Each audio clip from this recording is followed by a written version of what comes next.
that because we have gotten rid of the Finance Bill 2024, it is necessary for us to have a conversation as a nation going forward.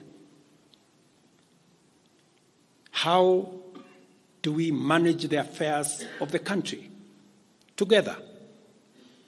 How do we manage our debt situation together?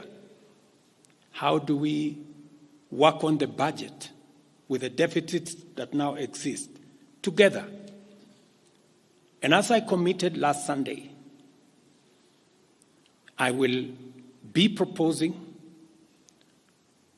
an engagement with the young people of our nation, our sons and daughters, for us to listen to them.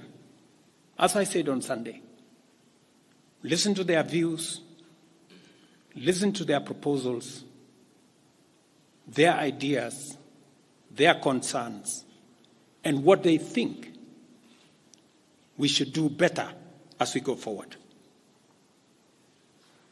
I am also recommending a multi-sectoral, bipartisan, multi-stakeholder engagement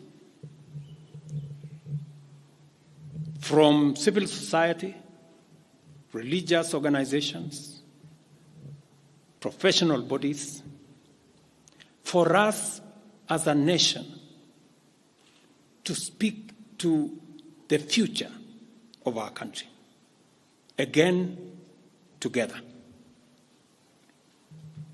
And this